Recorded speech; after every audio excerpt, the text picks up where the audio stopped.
US Before you go perspective. on, Doc, I want to make a very, very interesting Go ahead. point about soccer mania taking over the US. Colin Cowherd was comparing the Messi Yes, non-red card in the first game to the I Balogun saw red card. that. I was laughing my head off because we know Colin Cowherd is the king of bad takes, but having, Balogun being discussed first thing 9 a.m. on Fox Sports was truly hilarious for me. Let's start off with how the Spanish La Roja, are they getting their act together? They looked very impressive against Austria. Lamine Yamal was cooking. He didn't score, but boy, he was effective. And like I don't blame Harry Kane for dropping so deep half the time anymore. Welcome to the Dugout. Today is Friday, July 3rd. We're recording before the round of matches today, so before Egypt, Australia, Argentina, Cape Verde, etc. Gentlemen, a fantastic round of 32 so far. We're looking forward to a fantastic round of 16. You guys doing okay? Yep. All right, let's start off with England against Dr. Congo. When we previewed this game, we thought this would be a challenge. We didn't expect this to be, England just rolling over Congo, and sure enough, it was a struggle. But Sir Harry of Kane pulled them through. Two fantastic goals. The header was the way he peeled off, and then just to get enough power generated from his neck. And the second goal was just that's one of the goals of the tournaments. Just cometh the hour, cometh the man type stuff. Truly remarkable goal. I am concerned about England as they go into facing Mexico at the Azteca. We'll preview that game a little bit later. Mustafa, your initial thoughts first on the struggles of England, and then AZ, I'll come to you about the greatness of one Harry Kane. The struggles of England has only one name, and it's the midfield, right? This $235 million pound midfield that is not doing has does not progress the ball at all, right? As much as they you got Premier League winner Rice, you got Manchester City record signing Elliot Anderson, you got Jude superstar Real Madrid superstar Jude Bellingham. They're not progressing the ball at all. They're not getting it to their stars. And like I don't blame Harry Kane for dropping so deep half the time anymore, especially this tournament, because they're not getting the ball to him. The fullbacks are not getting the ball to him.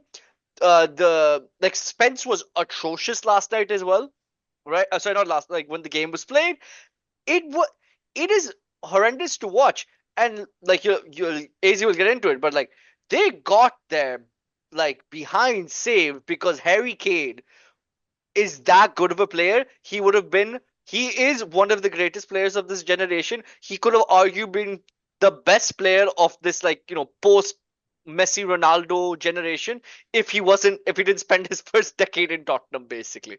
I think I'd slightly disagree with that midfield point. Elliot Anderson is a holding mid. You can't hold his price tag that's going to be paid by Manchester City against him. Declan Rice, it's publicly been announced that he's dealing with the injury. He's been carrying a niggle for the last 6 months. Fair enough, it's a bit of an excuse, especially when you're taking on to the park, you're starting the game, so you need to give your all. Bellingham, pardon me, has got a couple of goals in the World Cup. So what more do you expect from your mid? He's even contributing in the goals tally. The problem is the wings. They have not found the right combination. Madueke has looked lively, but he doesn't have the end product. Saka looks heavy-legged. He looks, he started limping. That old meme is coming back. He's looking completely off match sharpness. Anthony Gordon was good in that game against Dr. Congo, as we're calling them. And who is the other man? It's been Marcus Rashford. In the end, he gets frustrated. He starts spamming crosses into the box. He doesn't quite have that juice to get past his man onto his left foot and really make something happen. Plus, he wants the ball to feet. He's not going to run into the gaps. And of course, you don't have those fullbacks. Nico O'Reilly is not really that dude. And Reece James is injured. Kwanzaa is injured. So already England are struggling with the injury front. But even then, you have to give them credit. They found a way. And sometimes you just need to have that ruthless efficiency in the earlier knockout stages, the round of 32, the round of 16. They're getting the job done. They're getting the W. They're moving on. It's not always pretty, as we've seen with Spain in the past, with Didier Deschamps and Le Bleu in the past. We've seen with Italy in the past. We've seen with Germany in the past. It doesn't have to be pretty. Brazil 2002, even though they had mega stars up front, it was not pretty. It was very attritional team. So get the job done, have that ruthless efficiency, Fair play to Congo. They really pushed them to to the brink, and it was Harry Kane. And you did mention the point about Harry Kane, Doc. Greatest England player of all time, as far as I've seen. I haven't seen Bobby Charlton. I haven't seen Bobby Moore and the rest of the like Paul Gascoigne. Well, he had other off-field activities that perhaps did not allow him to achieve his greatness. Gary Lineker didn't see him, but his record is great, and he's a top bloke. So Lineker certainly right up there. Alan Shearer, bottler, never did it for England. Never really proved it at any stage. And who was the Michael Owen? Love Michael Owen, but of course injuries cut him down in his prime. Wazza, very overrated because he didn't deliver for England at World Cups. I know I have two Man United heads with me, so you might disagree. He did it at the Euros, he didn't do it at the World Cup. So Harry Kane, absolutely undisputed, the greatest England player I've ever seen. I think you make some fair points about Kane, and we can discuss this at the end of whenever England's tournament ends, because I think this is an important topic to discuss. I do agree with you, AZ. The wing play for England is Mm. an issue because Rashford still makes incorrect decisions. I won't say wrong, I'll say incorrect decisions too many times. Saka clearly, Tuchel doesn't trust him to start. I don't think he can track back the way Madueke can track back, and the fullbacks are an issue for them. I think they had that defense is a soft underbelly. It'll be interesting to see how they deal with Mexico and the Azteca, because in that first quarter, or that first period of game before the hydration break, the doctors were all over them. I mean, Congo was just literally all over them. And the problem is, although they scored the one goal, you can see Mexico scoring two. You know, Wissa, when he hit that post, or just missed the post, he should have made it 2-0. And probably at that point it would have been curtains. But credit to England, they dug deep. This was the first time since '66 where they came from a goal down to win a game in a World Cup knockout. Of course, that game that they did was the final against West Germany, where they won 4-2 with the Jeff Hurst hat trick in a World Cup final. Let's come to Belgium, Senegal. To me, Senegal managed to do a Melbourne 2022 Haris Rauf. Shout out to my boy Raza Mauji for calling that, basically snatching defeat from the jaws of victory. They were 2-0 up, coasting in the 86th minute, and managed to lose before penalties. T- uh, you know, I don't know how Belgium did it. We've talked about this all tournament. This is a very dodgy Belgium team, but Senegal, they have to be kicking themselves. And again, it goes to the lack of nous, the lack of just, um, I don't know what the exact word is, but they did this in the AFCON final as well. They just have these emotional meltdowns, and it in this case, it cost them. Mustafa, your thoughts? Did Belgium win it? Did Senegal Haris Rauf it? And It AZ, is, then we'll come to you for your thoughts. yeah, I think this is very annoying to me because I really love the Senegal team, not just because of like how they played in this World Cup, but because of all obviously of all they went through in AFCON 2025, and how well they played and how dignified they played in that final as well. But God, how like giving up a 2-0 lead is nothing but bottling it, especially if you lose before penalties as well, right? Like I can't say anything else to that. And Very, very tragic. Very, very tragic. And that penalty, come on, man. It's such a big game, such a margin call. You can't do that, man. I mean, fair enough. I'm not sure why Lukaku is not starting because he's banging in the goals mm, every time he comes off the bench. Kevin De Bruyne has clearly passed it. I Jeremy think it's Doku, I fitness, think AZ, don't you he'd be think? better as an impact sub, to be very honest. But don't you think Lukaku, it's fitness? This Belgian team just looks old, slow, lethargic. They are old, but at least you give yourself the best chance of victory with Romelu Lukaku, man. मतलब उसको, why are you bringing him off the bench consistently when you're not getting anything from your starting pair? Doku has been off, Trossard has been okay, Kevin De Bruyne has been nowhere. I really liked the looks of Moreira who came off the bench, the left winger. He looked really sharp, and of course, and there was that critical error made by the Senegalese goalkeeper on the second goal as well against Tielemans.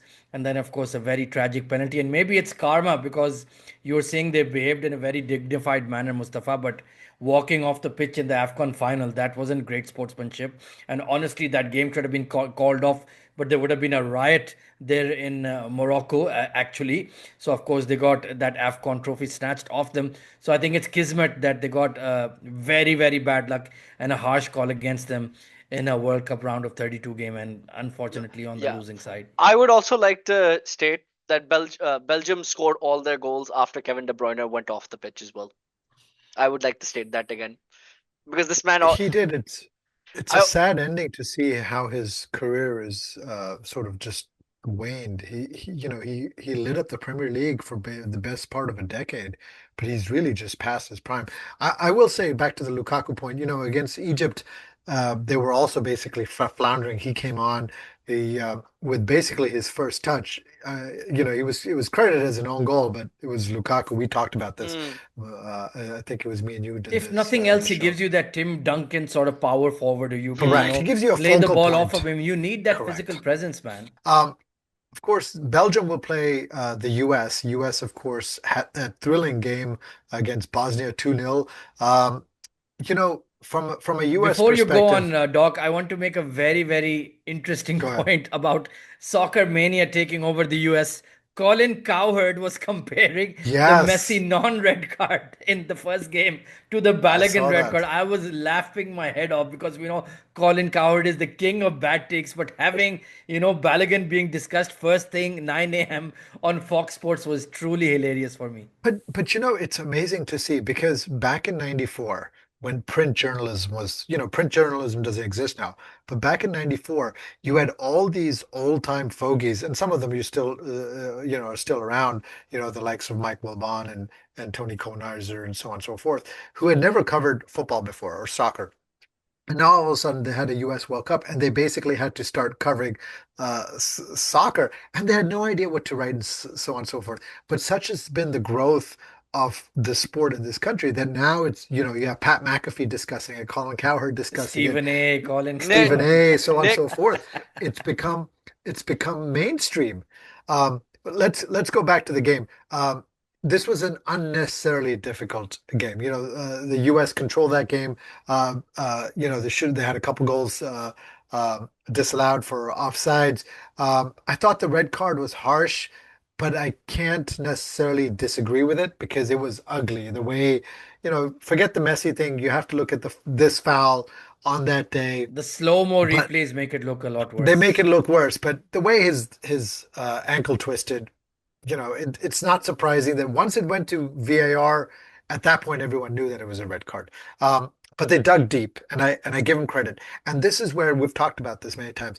Pochettino has really taught them how to win, how to dig deep, the dark arts, controlling the ball, slowing down the pace of the game, so on and so forth. And I give the US a lot of credit in how they approached this game in a very professional manner. A different U.S. team would have probably capitulated and lost. To me, Mustafa, you probably don't remember this game, but in Ferguson's last year, mm, they had a knockout game against Real Madrid in the yes. Champions League, and they were up by a goal to nil. And Nani gets a horrific red card Yes, I remember this. I by remember this. This is a very scarring part of my correct. childhood. And basically United at that, it wasn't a vintage United, but they basically capitulated, and sure enough, a Mourinho-led Real Madrid won. And I was deathly afraid that this was what was going to happen, but it didn't happen. And now, of course, the US plays its next game against Belgium. In the unofficial home of U.S. football, which is Lumen Field, home of the world champion Seattle Seahawks, where who pasted the Patriots in the Do, Super Bowl. do you Um, have Shout to? out. Do you have to state that Hey, every you single everything time? has to have 100%. context. You have to have context. Easy, your thoughts on the majority of the U.S. and then Mustafa, can you just preview this U.S. Belgium game on Monday Night Football? Yeah. Okay, that's Joe Buck and Troy Aikman. I think without Balogun, US are in a spot of bother. I mean, mm, he's been their go-to guy. He's been razor sharp. We've been raving about him right throughout the World Cup. And maybe Pulisic has to play a false nine as he does for Milan at times. So maybe that could be the option. I'm not sure who they have at the left wing, but I'm sure the US has something up their sleeve. Of course, Tim Weah has been starting on the bench, so maybe you switch over Serginho Dest. Maybe something that could be an option. But certainly against Belgium. I would back the US, like you mentioned, playing at home.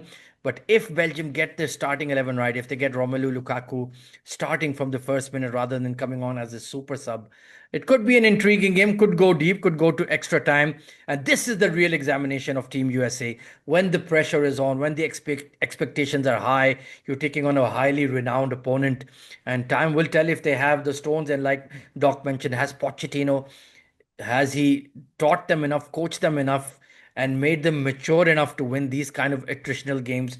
Because then the US, the Stars and Stripes, will truly have a date with destiny. Yeah. I think it'll be Ricardo Pepi to your question about who replaces him. I don't think it'll be Brandon Aronson or He's a good even dude. Pepe, I like him. young He's not Haji, bad. but I think it'll be Ricardo Pepi. Mustafa, go ahead.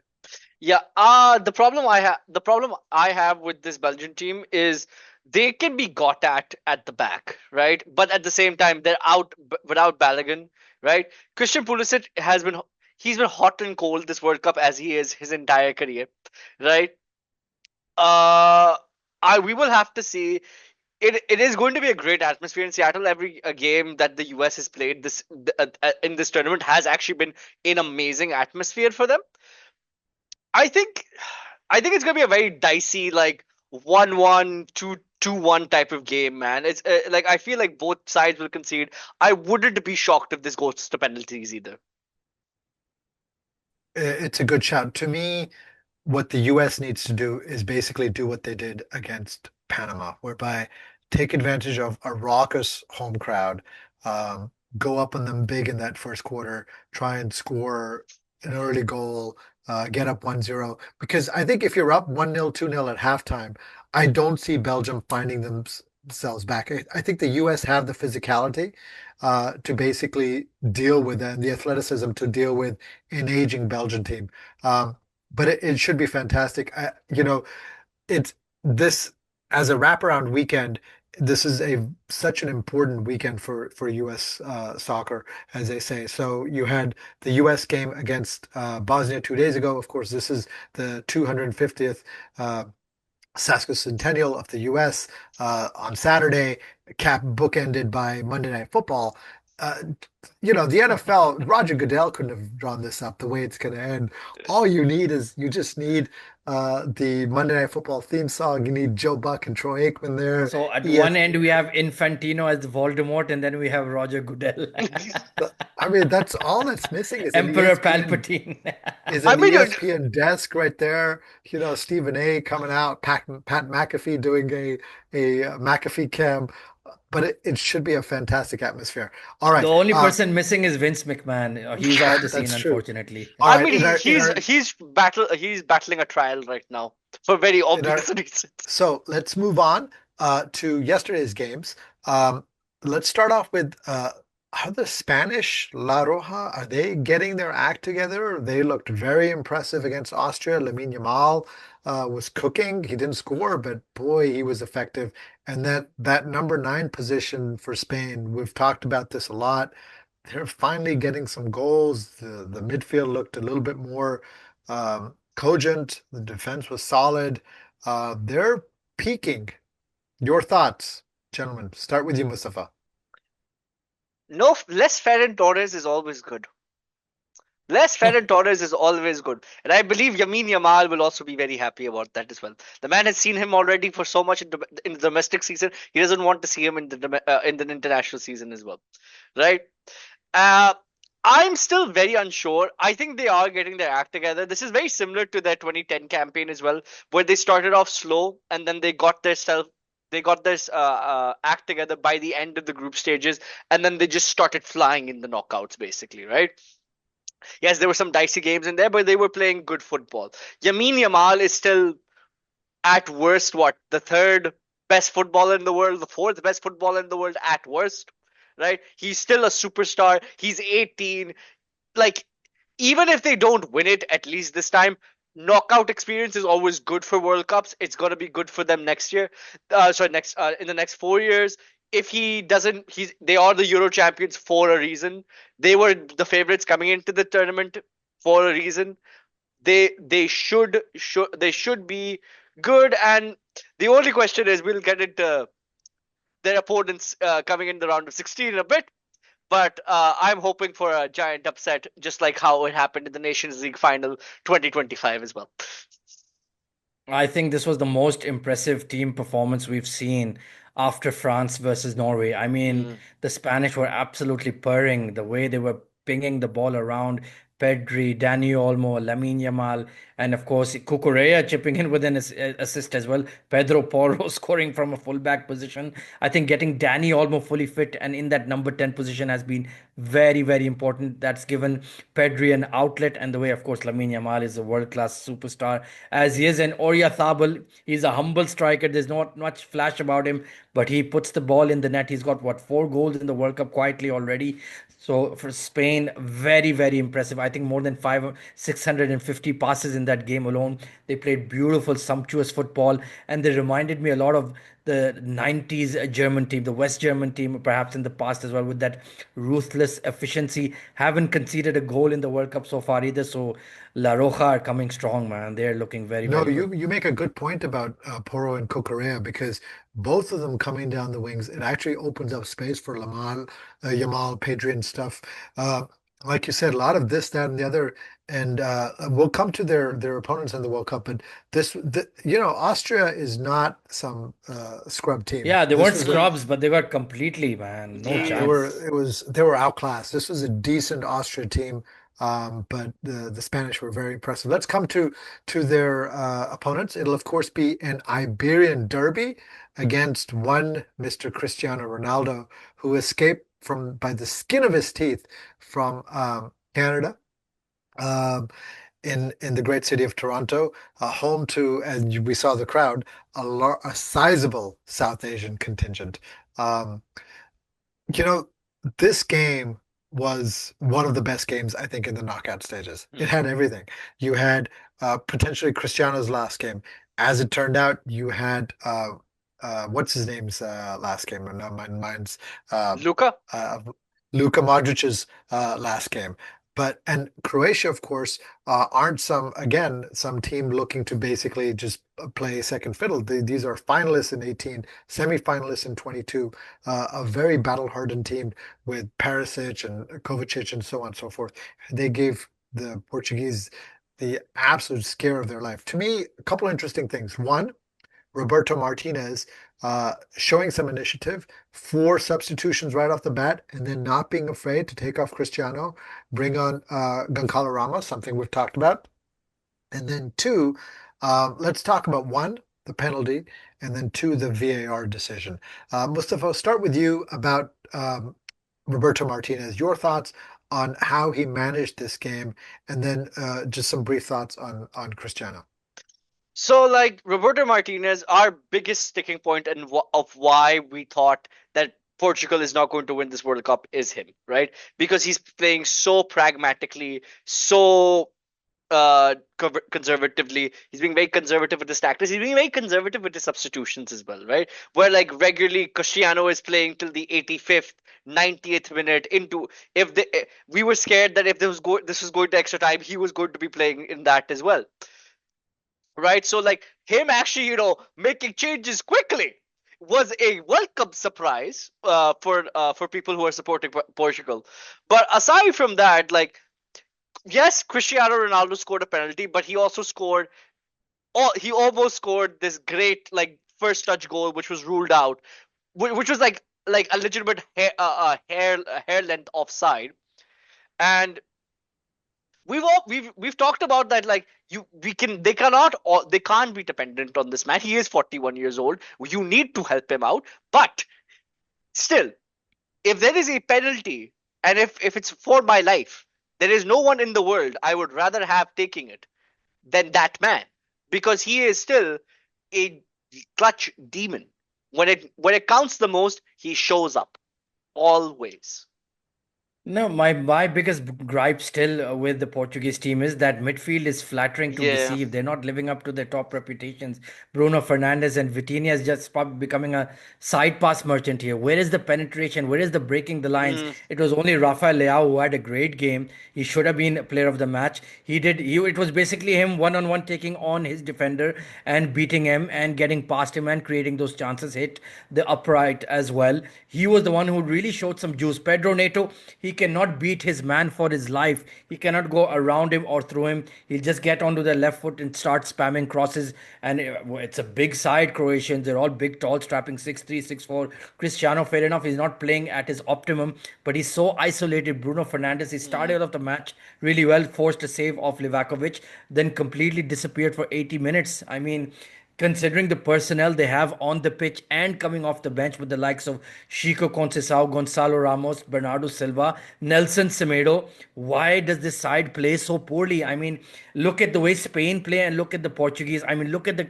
comparative starting 11s. They can fight man to man as they will fight man to man, but they just play that very negative and very uninspiring sort of football. And this is the same Vitinha and Joao Neves who have got everybody in Europe on strings when they have the likes of Doué, Dembele, and of course Gonzalo himself, who is part of their team, and Kvaratskhelia. Of course, that's a different caliber of wing forwards. But Rafael Leao and Pedro Neto, man, they play for Milan and Chelsea. Where is the breaking the lines? Where are the runs? They just want the ball to feet, and then they'll try their best.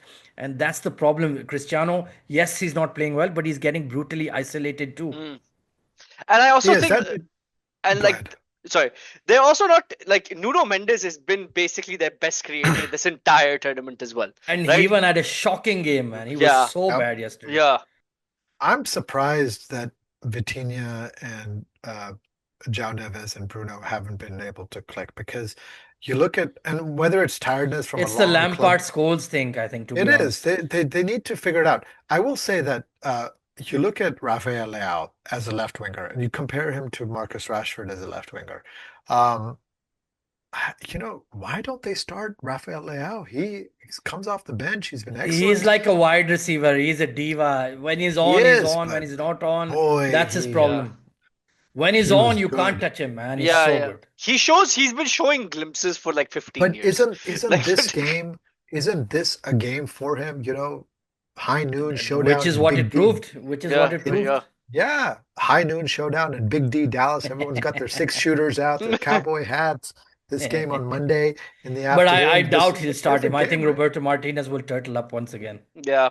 I think like but I think the more pressing thing is you start Carlo Ramos with Cristiano and help him out like that, right? Like instead of going for three at the That means front. Bruno will have to be dropped and Cristiano plays in the hole, which is not going to happen. No, unless no, no, unless you play in the sense that like you play a diamond instead of a you play a I diamond. think they need Bernardo Silva in It's the that midfield. triangle. I think they need him. He definitely needs to do something because otherwise Spain will just pass them off the park Yeah. in Jerry World. This will be basically a passing clinic. It'll be the likes of Dak Prescott standing back there and just throwing balls to Pickens and so on and so forth. It'll no, All in the I regular mean, season, never in the playoffs. got to make the playoffs first, right? For it to happen. No, Too but soon, in all too soon. seriousness, in all seriousness, it should be a blockbuster game. But I think for it to be a blockbuster game, for Portugal to win this game, so much depends on Roberto Martinez getting it spot on from day one. Because the way the Spanish played against Austria, they are definitely the favorites for me. This will take basically a Herculean effort from the likes of Bruno, Vitinha, João Neves, and Cristiano to basically overcome the Spanish machine, which they're clicking. Can we see another 3-3, man? That would be epic. That would be epic.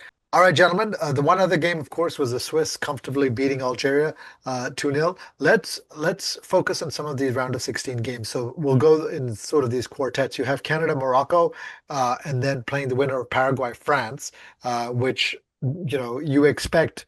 Um, we expect the favorites to go through, and then I look forward to previewing the that Morocco France game with you guys. To me, the more spicier game Oof. is the second quartet. Brazil-Norway winner playing England-Mexico. Let's talk about England-Mexico first. So this is, Sunday Night Football on NBC, not NBC, Fox News here, but Sunday Night Football. in the Azteca at Are we gonna get altitude. Mike Breen and Iron Eagle? I mean, Oh, we you know, should. Puts We it should. in. I'm surprised with some of Tuchel's statements and Harry Kane saying that it is what it is. There's nothing we can do with the altitude. They're The almost whinge is psyching. well and truly on, man. The Yeah, they're almost whinge. psyching themselves out to begin with. I understand that I England think is it's a. scarred. I They're think it's. scarred with the Azteca, right? That's where Maradona Yeah. scored those iconic two goals in the space of 6 minutes, one the hand of God, and two, of course, the greatest game in the World Cup in They that need to get quarterfinal. Gary Lineker there, man. He has to be there. I Oh, know, but. Lineker will be there for his Uh, Netflix podcast. Yeah, yeah. But to me, this is another one of those U.S. Belgium games whereby I think the hosts in that I'm going to say it Ah, again, in that first quarter can if they basically put the boom down, it may be hard for England to recover especially that because dude Quinones, man. He's yeah. unbelievable, man. Yeah. correct, but especially because your energy saps the longer you play in altitude. Mm. You're at your peak in the first segment of the game. As the game goes on, you're not going to be at your peak. And I think the Mexicans are so used to playing in the Azteca, that's the advantage that they have. Um, That's all your the thoughts? that's the advantage Peyton also had in his last couple of years as well in that playoffs. That's why we never paid to beat them. तौबा That's यार उसने that's दो true. जीते हैं तब भी उसकी जान नहीं छोड़ते ये लोग यार. Let's Peyton Manning he's talking about, by the way, Denver Broncos. The Let's sheriff. Mustafa Easy, let's England Brazil from you sorry, England Mexico from your perspectives. Go ahead, Mustafa. Go ahead. Okay, England. I like Tuchel and the way Kane and Tuchel are saying it. I actually kind of like it in sort of a way because they're basically saying, ke, "Oh, we're like act like the underdogs, like do whatever you want, right?" I think it's better to like that. We shouldn't know what they're thinking, right? If they're already, it's good to psych out the opponent, give the opponent that type of confidence. It can be overconfidence, especially if they get their wing play in together, right? Because they still have some of the fastest wingers in the tournament, and like they just need one decent counter attack, right? In that game, and the game will be over because they have two very good defensive midfielders in Rice and Bellingham. They have a great defense, right? And they have a very good goalkeeper. So they just need to do the I think English you're thing. overhyping their defense a little bit. Easy, your thoughts? I think the gist of Mustafa's point is quite shrewd that Tuchel, sorry, I mean Tuchel and Kane want them to play an open game. They want to play an open game end to end because that will finally allow England to really, stretch the pitch and get after them with the pacey wingers like Gordon and Madueke, and maybe even Morgan Rogers might get a game with the way they're struggling to break down the opposition. I think that's what he wants, and Javier Aguirre is a very very smart coach. He's coached Mexico to three times in the past, often to World Cup. So I don't think he'll take the bait, but that seems to be the plan. That Mexicans are going to come out all guns blazing, Speedy Gonzalez, and this and that, and let the game get stretched. But I hope they don't go a bit too far because, like Mustafa mentioned, then it will open up gaps for England, and then the form Harry Kane is in and Jude is in. I think they could hurt the Mexicans. So they need to get the tactics right for sure. You make an excellent point. I think Javier Aguirre needs to take a book out from both Ghana and Congo. Blitz them in the beginning when you have the crowd on your Mm. side the way Congo did, and then low block it the rest of the game the way Ghana did. Do that, and you have a chance to win. Let's go to the next game, Brazil Norway. Um, to Mm. me, this is a sort of a underrated game in how even this game could be. We look at, of course, Brazil, they have all the big stars, so on and so forth.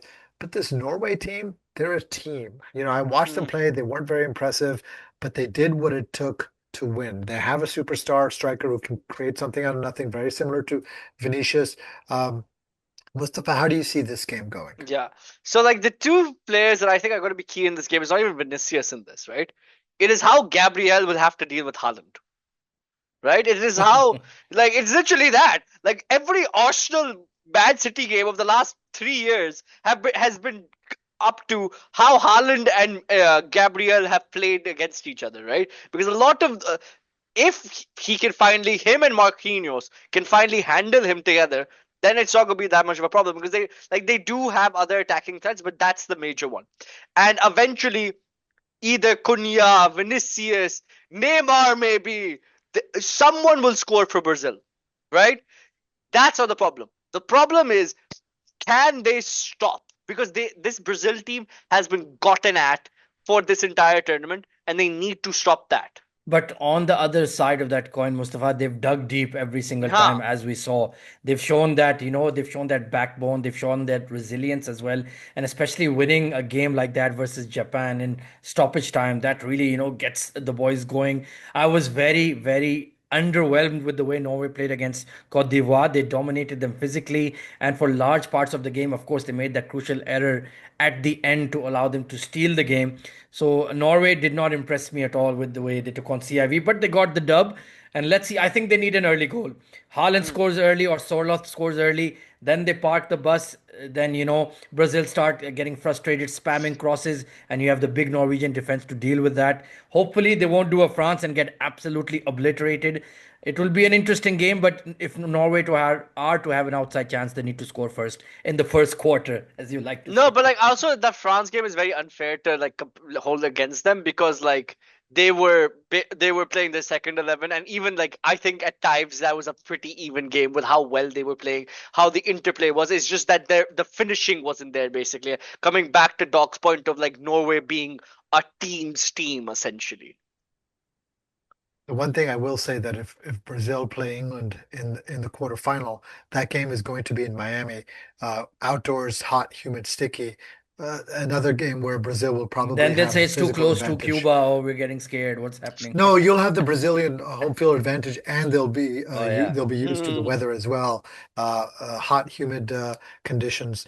All right, gentlemen, the last set of games.